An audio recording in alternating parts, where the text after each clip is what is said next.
Hi friends, Maran வீரா சீரியலேருந்து சூப்பரான ஒரு promo வந்திருக்கு. நம்ம அதை பற்றி தான் இந்த வீடியோக்குள்ளே நம்ம பார்க்க போகிறோம். கார்த்தி தாங்கிட்ட தப்பாக நடந்துக்கிட்டதா விஜய் கார்த்தி மேலே ஒரு பழைய தூக்கி போடுறாங்க. இதை கேட்டு எல்லாருமே அதிர்ச்சி அடைகிறாங்க. அடுத்து என்ன நடக்குது அப்படிங்கிறத தான் நம்ம இந்த வீடியோக்குள்ளே பார்க்க போகிறோம். வாங்க நம்ம வீடியோக்குள்ளே போகலாம். கார்த்திக்கும் பிருந்தாவுக்கும் கல்யாணத்துக்காக எல்லா ஏற்பாடுமே நடந்துக்கிட்டு இருக்குது. அடுத்த நாள் காலையில் விடிஞ்சதுமே கல்யாணம் அப்படிங்கிற மாதிரிக்கு ஒரு சூழ்நிலையில் போயிட்டுருக்கவும், அடுத்து பார்த்தோம்னா கார்த்தி ரூமில் தான் கட்டுறாங்க. கார்த்தி ரூமில் விஜய் படுத்துட்டு இருக்கிறாங்க. அப்போ அடுத்த நாள் காலையில் ஆனதுமே ராமச்சந்திரன் அவங்க மாறன்கிட்டே ராகவ்கிட்டே சொல்கிறாங்க, கார்த்தியை போய் நீங்கள் எழுப்பி அவனை கிளம்ப சொல்லுங்கள் அப்படின்னு சொல்லவும், உடனே மாறனும் ராகவும் அவங்க கார்த்தியோட ரூமுக்கு வராங்க. அங்கே பார்த்தோம்னா அவங்க ரூம் கதை திறந்து பார்க்குறாங்க. திறந்து பார்த்ததுமே அதிர்ச்சி அடைகிறாங்க. ஏன்னா கார்த்தி ரூமில் விஜய் படுத்திருக்கவும், கார்த்தி கொஞ்சம் அதாவது அவங்க சட்டையெல்லாம் கொஞ்சம் கலட்டின மாதிரி கிடக்குது. இதை பார்த்துக்கிட்டு மாறனும் ராகவும் அதிர்ச்சி அடைகிறாங்க. டே என்னடா நடந்திருக்கு அப்படின்னு சொல்லிக்கிட்டு மாறன் அவங்க கார்த்தியை எழுப்பவும், கார்த்தி உடனே கண் முழிச்சு பார்க்குறாங்க. பார்த்தோம்னா பக்கத்தில் விஜய் படுத்து கிடக்குறாங்க. இதை கொஞ்சமே எதிர்பார்க்காத கார்த்தி அதிர்ச்சி அடைகிறாங்க. உடனே அவங்க வீரா எல்லாருமே கூப்பிடவும், உடனே வீரா வராங்க. வந்ததுமே விஜயை பார்த்ததுமே இந்த ரூமில் பார்த்ததுமே எல்லாருமே அதிர்ச்சி அடையவும், அப்போ விஜய் எழுப்பும்போது விஜய் எந்திக்கிறாங்க. எந்திரிச்சதுமே அவங்க அழ ஆரம்பிச்சிருந்தாங்க. எனக்கு என்ன நடந்துச்சுன்னே தெரியல, நான் எப்படி கார்த்தி மச்சான் ரூமில் வந்தேன்னு தெரியல, அவர் என்கிட்ட தப்பாக நடந்துக்கிட்டாரு அப்படின்னு சொல்லவும், இதை கேட்டதுமே எல்லாருமே அதிர்ச்சி அடைகிறாங்க. என்ன சொல்லிட்டு இருக்கிற அப்படின்னு சொல்லிட்டு எல்லாருமே அதிர்ச்சியோட கேட்கும்போது, என்னடா கார்த்தி பண்ணி வச்சிருக்கிற அப்படிங்கவும், இந்த சத்தம் கேட்டு பிருந்தாவோட அம்மானு எல்லாருமே வந்துருந்தாங்க. அவங்க எல்லாரையும் பார்த்ததுமே கார்த்தி சொல்கிறாங்க, நான் எப்படி இங்கே இப்படி இந்த நிலமையில இருக்கிறேன்னு எனக்கு தெரியல, அதுவும் விஜய் எப்படி யார் ரூமுக்கு வந்தான்னு எனக்கு தெரியல, ராத்திரி போல் நான் படுத்தது தான் எனக்கு தெரியும், அதுக்கப்புறம் என்ன நடந்துன்னே தெரியுது அப்படிங்கவும், அப்போ விஜய் அவங்க அழ ஆரம்பிச்சிருந்தாங்க. கார்த்தி மச்சான் என்கிட்ட தப்பாக நடந்துக்கிட்டாரு அப்படின்னு சொல்லிக்கிட்டு அவங்க அழ ஆரம்பிச்சிருந்தாங்க.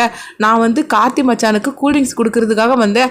அப்போ அந்த கூல்ட்ரிங்க்ஸை என்னையும் குடிக்க சொன்னார். நான் அது குடித்தது தான் தெரியும், அதுக்கப்புறமா எனக்கு என்ன நடந்துன்னு தெரியாது, நான் இப்படி அலங்கோலமாக இருக்கிறேனே அப்படின்னு சொல்லிக்கிட்டு அவங்க அழ ஆரம்பிச்சிடவும், அப்போ ராமச்சந்திரனுக்கு ஒன்றுமே புரிய மாட்டேங்குது. என்ன கார்த்தி என்ன நடந்துச்சுது, ஏன்டா அப்படிலாம் என் மானத்தை வாங்கிட்டு இருக்கிற அப்படின்னு சொல்லவும், அப்போ கார்த்தி சொல்கிறாங்க, இல்லைப்பா அதாவது விஜய் கூல்ட்ரிங்க்ஸ் எடுத்துகிட்டு வந்தது உண்மைதான், ஆனால் அதுக்கப்புறம் என்ன நடந்துச்சுன்னே எனக்கு தெரியலப்பா அப்படின்னு சொல்லவும், இதை கேட்டதுமே வீரா விஜயை விசாரிக்கிறாங்க. உண்மையை சொல்லு விஜய் அப்படின்னு சொல்லிட்டு இருக்கும்போதே இப்போ வள்ளியும் வந்துருந்தாங்க. என்ன விஜய் நடந்துக்கிட்டு இருக்குது, இப்படிலாம் நீ பேசிகிட்டு இருக்காது அப்படின்னு சொல்லும் போது, அம்மா நான் என்ன இருந்தாலும் சரி தான், நான் ஒரு அனாதையிலா, அதனால் நான் என்ன பேசினாலும் சரி தான், யாரும் கேட்க மாட்டீங்க, ஆனால் என்கிட்ட இப்படி கார்த்தி மச்சா தப்பாக நடந்துக்கிட்டது மட்டும் உண்மை, ஆனால் நான் என்ன சொன்னாலும் நீங்கள் கேட்க மாட்டீங்க, நான் எங்கேயாவது போய் என்னுடைய கதையை நான் முடிச்சுக்கிட்டுதேன், இதுக்கு பிறகு நான் எதுக்காக வாழணும், என்கிட்ட இருந்தது பணம் காசு கிடையாது, மான மரியாதை தான், அந்த மானத்தையே இப்போ நான் இழந்துட்டேன், இதுக்கப்புறம் நான் எதுக்காக உயிரோடு இருக்கணும், நான் எங்கேயாவது ஆற்றுலேயே குளத்திலேயே விழுந்து என் கதையை நான் முடிச்சுக்கிட்டு அப்படின்னு அவங்க விஜய் சொல்லவும், இது கெட்டதுமே வள்ளி ராமச்சந்திரன் கிட்ட போய் சொல்கிறாங்க, என்னன்னா இப்போ என்ன பண்ணுறதுக்கு, இந்த கார்த்தி இப்படிலாம் பண்ணுவான்னு சொல்லி கொஞ்சம் கூட எதிர்பார்க்கவே இல்லையே, என்ன நடந்துச்சுன்னு ஒன்றும் புரிய மாட்டுக்கு, ஆனால் விஜய் சொல்கிறதையும் நம்பாமல் இருக்க முடியல, இப்போ என்ன நடக்குது போகுதுன்னு தெரியல, நீ என்னன்னா எதுவுமே பேசாமல் அமைதியாக இருந்துட்டு இருக்கிற அப்படிங்கவும், இதெல்லாம் கண்மணி பார்த்துக்கிட்டு ஒரு திட்டத்தை போடுறாங்க. ஓஹோ இப்படிலாம் ஒன்று நடந்திருக்குதா, இது நம்மளுக்கு சாதகமாக பயன்படுத்திக்கிட வேண்டியதா, ஆக மொத்தத்தில் கார்த்திக்கு பிருந்தாவை கல்யாணத்தை நடத்த விடாமல் தடுக்கிறதுக்கு இந்த விஜயை நம்ம பயன்படுத்திக்கிட வேண்டியது அப்படின்னு கண்மணி சொல்லவும், உடனே கண்மணி சத்தம் போட்டுட்டு வராங்க, இது என்ன நடந்திருக்குது, ஏன் கார்த்தி நீ நல்லவன் நினச்சிட்டு இருந்த, ஆனால் இப்படி பெரிய ஒரு துரோகத்தை பண்ணுவேன்னு சொல்லி நான் எதிர்பார்க்கவே இல்லை, நீ உண்மையை சொல்ல போனால் நீ பிருந்தாவை லவ் பண்ண தானே செய்த, அப்புறமா இதுக்காக இந்த விஜய் பொண்ணு இந்த மாதிரிக்கு நீ பண்ணுன, என்ன நடந்துட்டு இருக்கு அப்படின்னு சொல்லிட்டு கண்மணி அவங்க பாட்டுக்கு திட்டவும், அப்போ கண்மணி சொல்கிறாங்க, என்ன இருந்தாலும் சரிதான், விஜய்க்கு யாருமே கிடையாது, அதுக்காக அவள் பக்கம் நியாயம் இல்லைன்னு சொல்லிக்கிட்டு எல்லாருமே அவளை இப்படி விட்டுறாதீங்க, அப்புறமா அவள் கதையை முடிச்சுக்கிட்டானா அந்த பாவம் நம்ம குடும்பத்தை தான் சேரும் அப்படின்னு கண்மணி சொல்லவும், வீராவுக்கு என்ன பண்ணுறதுன்னு தெரியல. ஏன்னா விஜய் சொல்கிறதும் அவங்க கார்த்தி சொல்கிறதுக்கும் நிறைய முரண்பாடு இருக்குது, ஆனால் ரெண்டு பேரும் ஒரே ரூமில் இருந்தது மட்டும் எல்லாருமே பார்த்துருக்குறாங்க. இதனால என்ன பண்ணுறதுக்குன்னே ஒருத்தருக்குமே ஒன்றும் புரியாமல் இருந்துட்டு இருக்கவும், அப்போ பிருந்தா கார்த்தி பக்கத்தில் வராங்க. பார்த்ததுமே கண் கலைங்க அவங்க அழ ஆரம்பிச்சிருந்தாங்க. அப்போ கார்த்தி சொல்கிறாங்க, பிருந்தா நான் தப்பு பண்ணலை பிருந்தா, ஆனால் என்ன நடந்துச்சுன்னு எனக்கு தெரியாது, நான் சொல்கிறத நீயாவது நம்பு பிருந்தா, விஜய் சொல்கிறதுல உண்மை கிடையாது அப்படிங்கவும், உடனே விஜய் கத்தி கூப்பாடு போட ஆரம்பிச்சிருந்தாங்க. ஆமாம் கார்த்தி மச்சான் என்ன இருந்தாலும் சரிதான், நான் வசதி இல்லாதவளா, அதனால நான் சொன்னக்கு யாரும் கேட்க மாட்டீங்க, நான் நம்மளும் உயிரோடு இருக்க மாட்டேன், நான் எங்கேயாவது போய் என் கதையை முடிச்சுக்கிடுது அப்படின்னு சொல்லிட்டு விஜய் கிளம்பவும், உடனே ராமச்சந்திரன் தடுக்கிறாங்க.